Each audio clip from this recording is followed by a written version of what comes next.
entre Rusia y Ucrania y la tensión también entre Occidente y Rusia. Pero ahora sí, nos vamos a la economía, porque hoy los mercados están subiendo, hoy la atención está puesta, por ejemplo, en ese dato de IPP de Alemania, pero también en lo que ha pasado en China, del otro lado del mundo, porque allí lo que hemos conocido es que hoy China ha bajado unos tipos de interés a los préstamos, pero lo ha hecho menos de lo que esperaba el mercado. Tenemos ya a Javier Alfayate, gestor de GPM, gestión global. Muy buenos días, ¿qué tal? Muy buenas, ¿cómo estamos? Bueno, muchas gracias por estar con nosotros, Javier, en el día de hoy. Comenzamos este repaso por China. Quería preguntarte por esa reducción de los tipos de interés que ha hecho el país, tipos de interés para los préstamos, que ha sido algo menor de lo esperado. Claro, esto justo sucede en un momento donde cada vez crecen más las llamadas a las autoridades chinas para que estimulen la economía. ¿Ha hecho bien China en bajar esos tipos de interés, no tanto como esperaba el mercado? Claro, lo importante es el mensaje, ¿no?, que lanzas al mercado. Si tienes que bajar tipos es porque algo no funciona, ¿no? El mercado lo puede interpretar de esas dos maneras, ¿no? Es decir, bien, porque es un alivio para los que estén, ¿no?, endeudados, pero mal porque, ojo, si lo está haciendo ya un poquito contracorriente de todos los demás, ¿no?, Estados Unidos, Europa, etcétera, cuidado porque, claro, ahí sí que puede ser, ¿no?, que tengan un problema real, ¿no? Es decir, y eso, al final el mercado lo interpreta. Fíjate, si vemos el gráfico, este es el que muestro, es el gráfico de, en este caso, el ETF, que cotiza en el Xetra, es decir, que sobre el índice la 50, ¿no?, el chino, de los 50 valores más importantes, ¿no? Bueno, la tendencia es bajista, es muy clara, y además hoy baja otro 1%, con lo cual, bueno, pues así te puedo decir que cómo interpreta el mercado de forma negativa, por lo que digo, porque a lo mejor es pues porque realmente sí que tienen un problema. Y eso, bueno, ya sabemos, ¿no? Son procesos, las burbujas explotan y luego pues cuesta un poquito, ¿no?, digerirlo hasta que ya pues el mercado retoma otra vez la senda alcista. O sea que, bueno, yo me temo que eso por ahora es bajista y no tiene visos de cambiar. Es decir, como digo, es una tendencia muy clara a la baja, así que, bueno, en este caso China no sería uno de los mercados que yo elegiría. Sin embargo, Japón sí, ¿no? Es decir, aquí hay que ser selectivos y en cuanto a mercados, emergentes, que es el 50% de China, pues yo me temo que por ahora nos está diciendo el gráfico que no. Vamos a pasar de China a Alemania, porque hoy, Javier, hemos conocido dato de IPP de Alemania, 6% de caída en términos anuales, en términos mensuales, si no me falla la memoria, creo que era un 1,1%. Caída en cualquiera de los dos casos mejor, superior a lo que esperaba el mercado. Hoy hay subidas en los mercados de renta variable europeos. ¿Podríamos vincularlos a este dato de deflación mayorista en Alemania?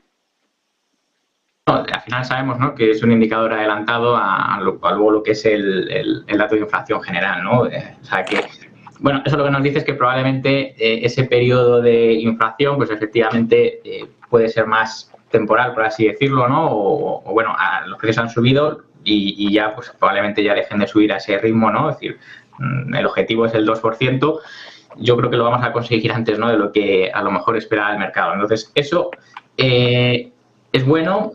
Lógicamente, el mercado lo toma como bueno. También es verdad que estábamos inmersos en un proceso correctivo, ¿vale?, que ya inició el S&P 500 hace 3 semanas. Eso el DAX, por ejemplo, el DAX es el que muestro aquí en pantalla, pues lo ha recogido también, como el Eurostoxx, ¿no? Además, bueno, aquí hay que diferenciar también las economías, lógicamente en Estados Unidos todavía siguen creciendo a un ritmo muy alto, lo que puede dar pie a contener, o a mantener una inflación alta, ¿no? Aquí en Europa no estamos creciendo al 5 y pico, ¿no?, como creció en el último trimestre de Estados Unidos. O sea que, bueno, esos datos de inflación es bueno, como digo, que baje, lógicamente, y el mercado se lo toma bien, pero, bueno, vamos a ver la recesión aquí en Europa, a ver si es profunda, no profunda, cuánto dura, pero yo creo que ahora mismo ese comportamiento relativo entre Europa y Estados Unidos claramente va a ser favorable a Estados Unidos. Y eso lo vemos en el gráfico, vemos como las medias de 30 semanas, que es una media que yo sigo bastante habitualmente, ¿no? Los precios están por debajo, los precios de los índices, hablo del DAX, del Eurostoxx, incluso el IBEX está ahí luchando, ese 9.300, se han situado por debajo. Por lo tanto, en Europa seríamos un poquito cautos, bien, mantendríamos a lo mejor sectores pues más defensivos, pues ya sea utilities, sector salud, y sí que elegiríamos más bien S&P 500, ¿no?, por ejemplo, o Dow Jones, que sí que muestra todavía una tendencia alcista y es mucho más fuerte.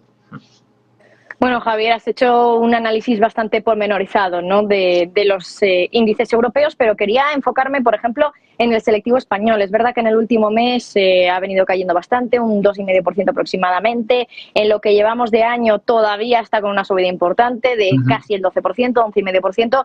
Con esta caída del último mes que ha tenido el IBEX y con el repunte que lleva en todo el año, ¿ahora es momento de aprovechar estas correcciones para volver a entrar en el índice o todavía no? Bueno, si estábamos esperando, yo creo que sí es el momento. Es verdad que hablaba antes del DAX y del Eurostoxx. Es verdad que esos dos índices, comparativamente con el IBEX, lo han hecho peor, curiosamente. Ahora el IBEX es uno de los que aguanta, junto incluso con el AEX holandés, que están también ahí, bueno, más o menos en esa zona de media de 30 semanas. Vamos a ver, el 9.346 sería el punto que debería de superar en cierre semanal.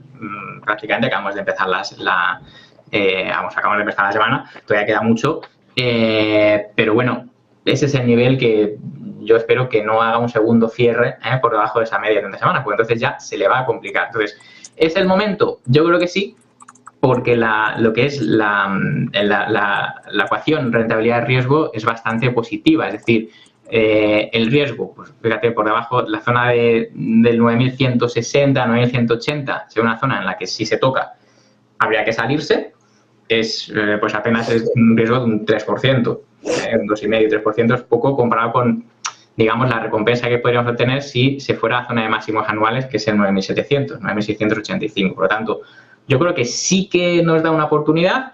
Lo que pasa es que esto, claro, va a depender mucho también de si al final, ¿no?, pues los mercados americanos, por ejemplo, consiguen ya parar esa corrección, ¿no?, que ha sido del 4,5% aproximadamente, tampoco es nada exagerado, pero bueno, va a depender mucho de eso.